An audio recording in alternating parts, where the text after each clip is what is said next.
যাবে কোথায়? সাধারণ যে মানে গরিবরা কি করবে? কি করবে তারা এই সবাই তো পেটের দিয়ে আছে।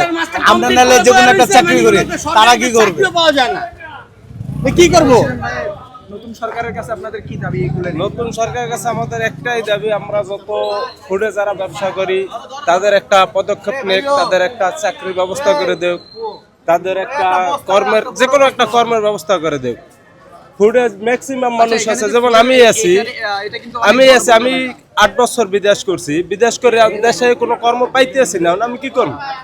বাধ্যতামূলক আমার ফুডে ব্যবসা করা লাগতে আছে, বাধ্যতামূলক। আমরা তো চাকরি করি, আমরা তো চাকরি বাকরি করি, তারা কি করবে? তারা তো পেটের দিয়ে রাস্তায় এটা নামছে। কিন্তু একটা জনবহুল এলাকা, এখানে অলওয়েজ কিন্তু বাস চলে, তো ফুটপাত দিয়ে মানুষ চলাচল করতে হয়। ফুটপাতে তো মানুষ চলাচল করে, তাছাড়া তো খালি একটা দোকান আছে, হাজার হাজার দোকান আছে, তাদেরও তো ইয়া করা। সবাইকে তো উচ্ছেদ করা হচ্ছে। বসুন্ধরা ডায়াপেন্ট এখন আরো উন্নত।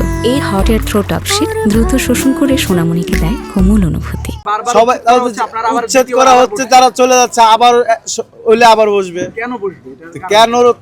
তারা তো পেটের দিয়ে আছে, তারা কি করবে? তারা কি করবে? তাদের একটা কর্মস্থল আছে না, তারা কি করবে?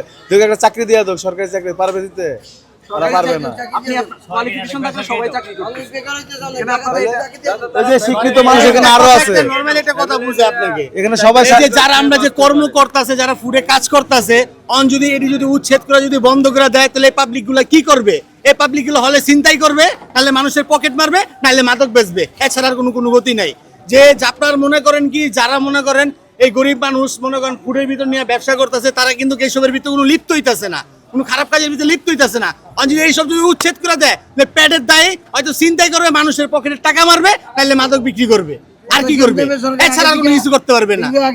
তো সরকারের এটা উচিত কি, একটা ভালো একটা স্থান সুন্দর মতন দেখা, মানে যাতে এই জায়গার ভিতর যারা গরিব দিকে তারা ব্যবসা করতে পারে। ঠিক আছে?